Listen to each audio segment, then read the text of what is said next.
नमस्कार बच्चों, स्वागत है आपका द पल्लवी एकेडमी में। और मैं पल्लवी गौड़ फिर से एक बार आपके सामने उपस्थित हूँ आपके सिलेबस के नए पाठ की व्याख्या के साथ। तो बच्चों, आज के इस वीडियो में हम कक्षा 10वीं के क्षितिज के काव्य खंड पाठ के पाठ 4 उत्साह अट नहीं रही कविता की व्याख्या करेंगे। तो मेरी वीडियो को अंत तक देखें और पूरा देखें, ध्यान से देखें, क्योंकि इस पाठ से व्याख्या पेपर में आती ही आती है।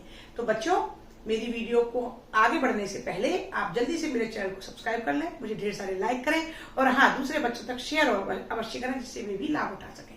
तो चलिए अब हम बिना समय गवाए अपनी वीडियो में पाठ की व्याख्या की ओर चलते हैं। तो बच्चों, आज हम जिस पाठ के बारे में बात करने वाले हैं वो सूर्यकांत त्रिपाठी निराला जी के द्वारा रचित कविताएं हैं।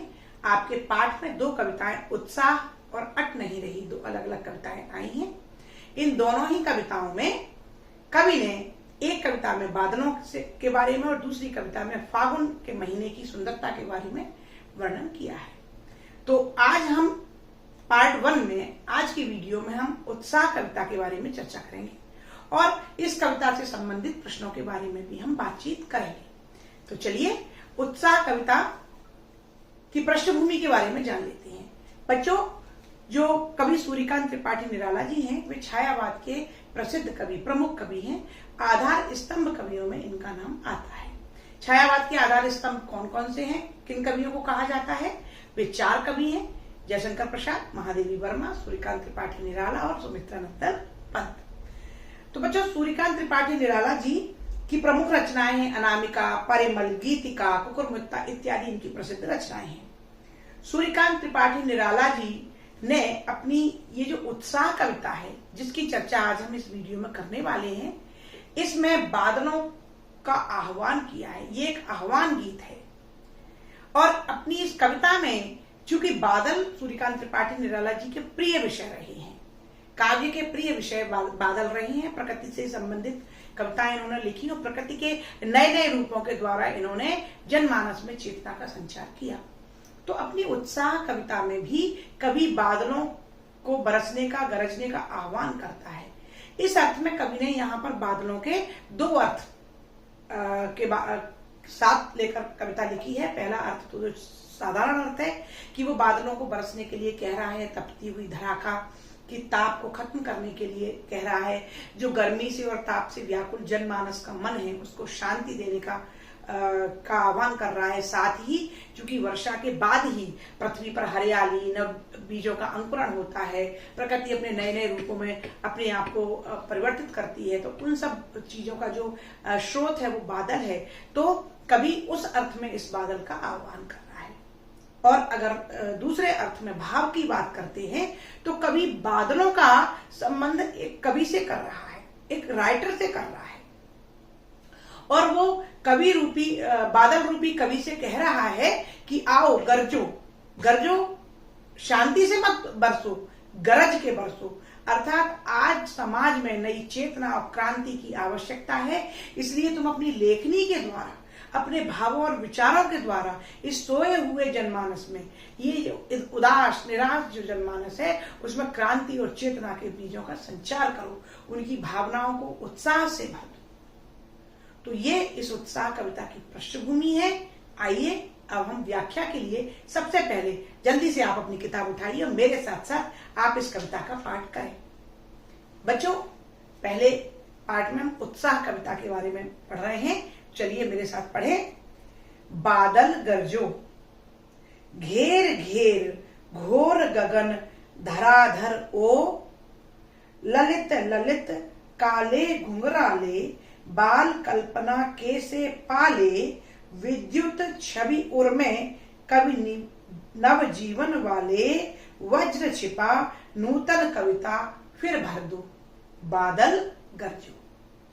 तो पहले हम इन 5 पंक्तियों का अर्थ देखते हैं। बच्चों, सबसे पहले हम व्याख्या करने से पहले हम इस पंक्तियों में जो कठिन शब्द आए हैं उनका थोड़ा सा अर्थ समझ लेते हैं। गरजो मीन्स बादल का गरजना, जो बरसने से पहले जो गड़गड़ाहट की आवाज होती है, आपने सुना होगा, गरजना उसे बोलते हैं। घेर घेर यानी कि चारों ओर से घेर कर, धार धराधर, धराधर का अर्थ होता है बच्चों बादल। और उसके बाद ललित, ललित का अर्थ होता है सुंदर सुंदर, ललित, ललित मीन सुंदर सुंदर। काले घुंघराले, घुंघराले यानी कि गोल गोल घूमते हुए बाल। विद्युत मीन्स बिजली। नवजीवन यानी कि नवीन जीवन। वज्र मीन्स कठोर, वज्र के समान कठोर। उर मीन्स हृदय। नूतन मीन्स नवीन। फिर भरतु। तो बच्चों ये इस कविता का कठिन अर्थ था। आपके प्रश्न पत्र में एक प्रश्न आएगा कि निम्नलिखित पद्यांश की संदर्भ प्रसंग सहित व्याख्या कीजिए। तो बच्चों ये प्रश्न चूंकि 3 या 4 नंबर का होगा तो आपको वहां पर संदर्भ भी लिखना होगा। संदर्भ से आशय है कि आपके प्रश्न पत्र में ये जो प्रश्न आया है वो आखिरकार कहाँ से आया है, उसका आपको एड्रेस यानी कि पता बताना होगा। तो संदर्भ में 3 आवश्यक चीजें होती हैं। एक तो आपकी पुस्तक का नाम, दूसरा आपके पाठ का नाम और तीसरा राइटर, रचयिता का नाम। तो आपकी पुस्तक का नाम है क्षितिज भाग 2, पाठ का नाम है उत्साह, और आपके जो राइटर है यानी जो रचयिता है वो है महाकवि सूर्यकांत त्रिपाठी निराला जी। तो यहाँ ये संदर्भ हुआ। प्रसंग, प्रसंग मैंने आपको पृष्ठभूमि में थोड़ा सा बताया है। प्रस्तुत कविता में कवि बादलों को गरज कर बरसने का आह्वान कर रहा है, अर्थात वह नव जीवन प्रदान करने वाले बादलों को बरसने के लिए कह रहा है। ये प्रसंग है। व्याख्या, अब हम थोड़ा व्याख्या की ओर बढ़ते हैं। बादल गरजो, मेरे साथ आप एक एक पंक्ति पढ़ेंगे, मैं आपको अर्थ बताऊंगी। बादल गरजो, कवि बादलों से कह रहा है कि अरे बादल गरजो, गरज गरज कर बरसो, गरजो गर्जना, और गर्जना का अर्थ होता है उत्साह। जब हम उत्साह से भरे होते हैं तो हम गरजते हैं, ठीक है।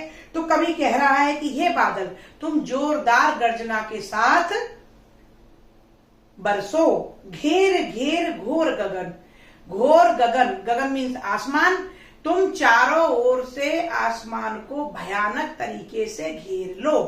घोर, घोर मीन्स भयानक, घेर घेर यानी कि चारों ओर से घेरना, गगन मीन्स आसमान। तो कवि कहता है बादलों से कि हे बादल तुम जोर से गर्जना करो और आसमान को चारों ओर से घेर लो। धाराधर ओ, धाराधर मीन्स होता है बादल, ओ बादल तुम आसमान को चारों ओर से घेर लो और जोरदार गर्जना करो।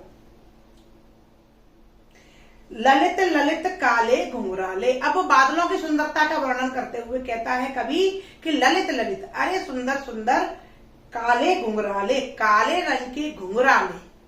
घुंघराले क्यों कह रहा है कि जैसे अपने बाल होते हैं ना घुंघराले, उसी प्रकार से बादल भी घुंघराले, गोल गोल अलग अलग आकृति को बनाकर बड़े ही सुंदर लग रहे हैं। तो कवि कह रहा है अरे घुंघराले काले बालों जैसे सुंदर सुंदर बादल, बाल कल्पना कैसे पाले। ऐसा लग रहा है जैसे कि बच्चों की जो कल्पना होती है ना, बच्चे जो कल्पना करते हैं उनकी कल्पना हर पल बदलती रहती है। कभी वो कुछ सोचने लगते हैं, कभी वो कुछ सपने देखने लगते हैं। तो कभी बादलों को बच्चों की बाल मन की, बच्चे के मन की कल्पना के समान रूप परिवर्तित करने वाले सुंदर सुंदर काले घुंघराले बालों से कह रहा है कि अरे वो बाल कल्पना से सुंदर परिवर्तित रूप करने वाले, नित्य पल नया रूप रखने वाले काले काले घुंघराले सुंदर बाल, बालों के समान काले बादल तुम जोर से बरसो, गरजो और आसमान को चारों ओर से गरज गरज कर घेर लो।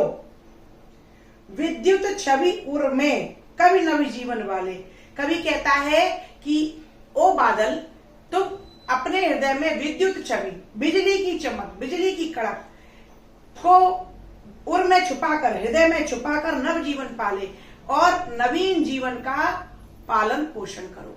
अर्थात बादल जब गरजते हैं और पानी बरसता है तब वर्षा के बाद में नवीन जीवन का प्रादुर्भाव होता है, नए नए पेड़ उगते हैं, नई नई पत्तियां, बीज का अंकुरण होता है। जो जीव जंतु हैं उनमें भी नवीन स्फूर्ति और चेतना का संचार होता है, मन प्रसन्न होने लगता है, शांति और शीतलता आती है। तो कवि यही कहता है कि ओ बच्चों के बाल मन की कल्पना के जैसे हर पल रूप बदलने वाले काले काले घुंघराले बालों के समान सुंदर बादल, तुम जोर से गरजो और चारों ओर से आसमान को घेर लो। अपने हृदय में विद्युत की चमक को छुपाए हुए नवीन जीवन में उस विद्युत की चमक, उस ऊर्जा का संचार करो। अब हम इन पंक्तियों को लिखित रूप में देखते हैं। संकेत: बादल गरजों से लेकर फिर भर दो तक। हम इन पंक्तियों का अर्थ करेंगे। संदर्भ: पुस्तक का नाम क्षितिज भाग 2, पाठ का नाम उत्साह, रचयिता सूर्यकांत त्रिपाठी निराला। प्रसंग: प्रस्तुत पंक्तियों में कवि बादलों से गरजने का आह्वान कर रहा है। व्याख्या: कवि बादलों से कहता है कि हे बादल, तुम जोर जोर से गरजो और पूरी तरह से चारों ओर से आकाश को घेर लो। तुम काले घुंघराले बाल कल्पना के समान नए रूप बदलने वाले बहुत सुंदर लग रहे हो। तुम अपने हृदय में छिपी बिजली सी ऊर्जा को समस्त संसार में प्रवाहित कर नवीन विचारों को जन्म दो, जिससे नई कविता का सृजन करें। अर्थात कवि बादल रूपी कवियों से आह्वान कर रहा है कि तुम अपने विचारों से नवीन कल्पना को जन्म दो और नई कविता का सृजन करो। उत्साह कविता के अगले अंश में हम देखते हैं, मेरे साथ पढ़िए। विकल विकल उन्मन थे उन्मन, विश्व के निदाग के सकल जन, आए अज्ञात दिशा से अनंत घन, तप्त धरा जल से फिर शीतल कर दो बादल गरजो। संदर्भ और प्रसंग मैं बता चुकी हूं।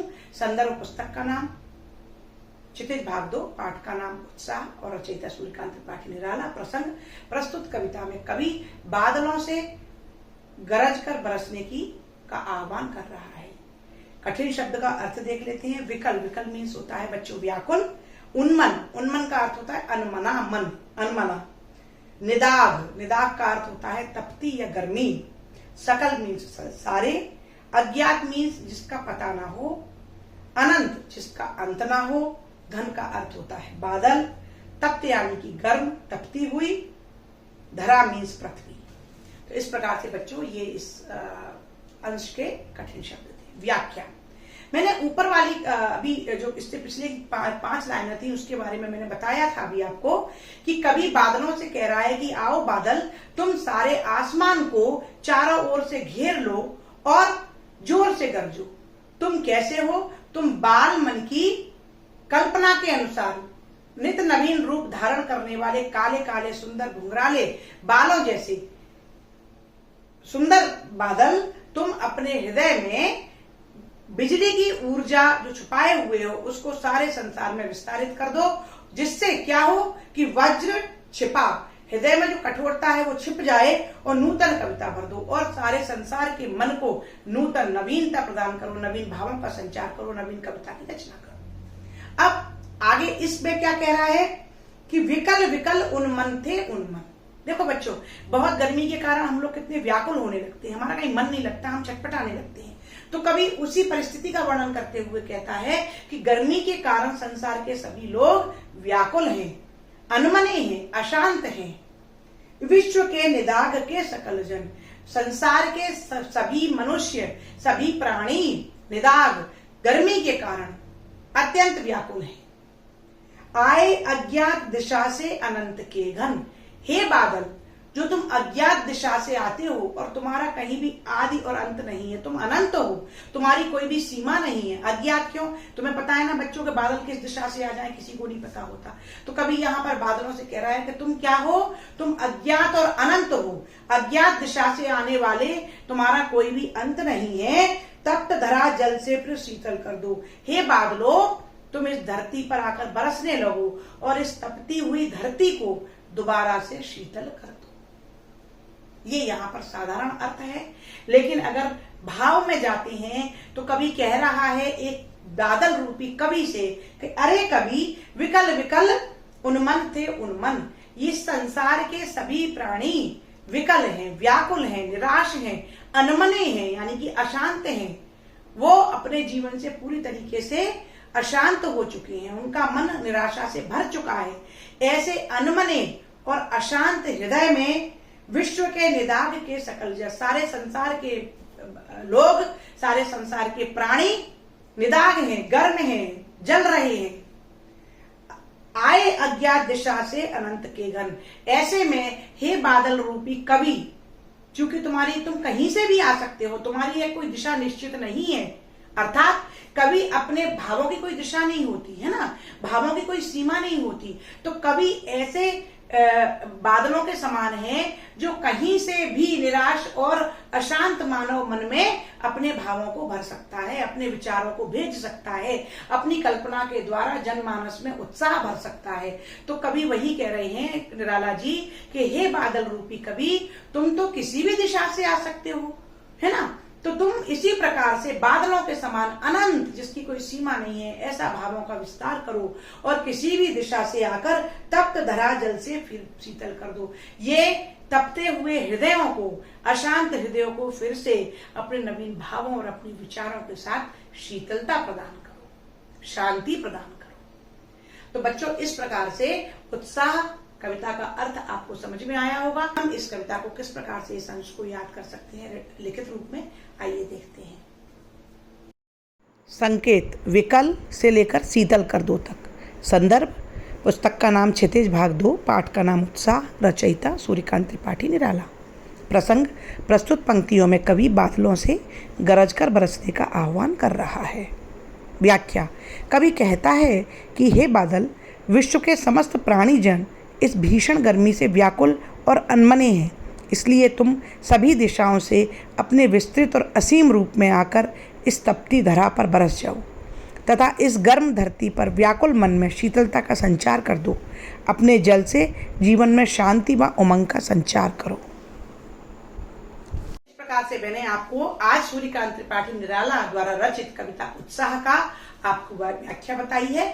और अब हम थोड़ा सा प्रश्न अभ्यास की ओर चलते हैं। प्रश्न अभ्यास इसलिए कि इस कविता से इतने अंश से आपके कितने प्रश्न हल होते हैं, थोड़ा सा हम इस बारे में देख लेते हैं। तो देखिए, प्रश्न क्रमांक 1, कवि बादल से फुहार, रिमझिम या बरसने के स्थान पर गरजने के लिए कहता है क्यों? तो मैंने आपको कविता के प्रारंभ में ही बच्चों बताया था कि यहाँ पर कवि का आशय बादल से दो अर्थों में है। एक तो साधारण बादल, यानी कि वर्षा, जोरदार गर्जना के साथ में वर्षा करो, यानी कि पूरे उत्साह के साथ इस तपती हुई धरा को शांति और शीतलता प्रदान करो, इसलिए बादल से गरजने के लिए कह रहा है कि बादल अपनी गर्जना के साथ में चारों ओर से आसमान को घेरते हुए सारे संसार में नवीन चेतना का, नवीन ऊर्जा और नवीन क्रांति का संचार करे। दूसरे अर्थों में कवि बादलों के माध्यम से साहित्यकारों, यानी कि जो साहित्य लिखने वाले हैं, कवि और लेखकों का आह्वान करता है कि हे साहित्यकारों, हे कवि, तुम आओ और इस समाज में गर्जना पैदा करो, यानी कि नवीन ऊर्जा का संचार करो और अपने साहित्य के द्वारा इस जनमानस में क्रांति के भावों को भर दो। तो इस प्रकार से कवि यहाँ पर ये कहना चाहता है कि बादलों को वो फुहार, रिमझिम बारिश करने के लिए नहीं कह रहा है। आज समाज को नवीन ऊर्जा और नवीन चेतना, नव जीवन की क्रांति की आवश्यकता है, इसलिए यहाँ पर कवि बादलों से गरजने का आह्वान करता है। प्रश्न क्रमांक 2, कविता का शीर्षक उत्साह क्यों रखा गया है? तो इसके अर्थ से ही बच्चों आपको समझ में आ रहा होगा कि कवि बादलों के द्वारा, बादलों को बुलाकर, बादलों का आह्वान करके जनमानस में उत्साह के भाव भरने की बात करता है। कवि कहता है कि ये पूरी पृथ्वी पर जितने भी प्राणी हैं वे तपती हुई धरा के कारण अत्यंत व्याकुल हैं, अशांत मन है, निराश मन है, अनमने भाव हैं। तो इन निराशा से भरे इस अशांत मन को पुनः उनमें उत्साह और जोश भरने के लिए वो बादलों का आह्वान करता है। तो चूंकि वो बादलों से ये कहता है कि तुम अपनी गर्जना से इस समाज में क्रांति के बीज भर दो, क्रांति के भावों का संचार करो, इसीलिए कविता का शीर्षक भी कवि ने उत्साह रखा है, क्योंकि वो अपनी कविता के माध्यम से, अपने संदेश के माध्यम से संपूर्ण समाज में, संपूर्ण प्राणी जगत में नवीन भावों, नवीन विचारों, नवीन ऊर्जा का संचार करना चाहता है। तो इसलिए इस कविता का शीर्षक उत्साह रखा गया है। प्रश्न क्रमांक 3, कविता में बादल किन किन अर्थों की ओर संकेत करता है? तो मैंने प्रारंभ में ही आपको बताया कि उत्साह कविता में कवि ने बादलों के दो अर्थों में प्रयोग किए हैं। एक तो साधारण अर्थ बादल, जो कि बारिश करते हैं, गरजते हैं और पृथ्वी को शीतलता प्रदान करते हैं। बादलों के बरसने के बाद में ही नवीन जीवन का अंकुरण फूटता है, बीजों के से पौधे पनपते हैं और जनमानस में शांति और उत्साह का संचार होता है, शीतलता प्रदान होती है, धरती पर हरियाली आती है।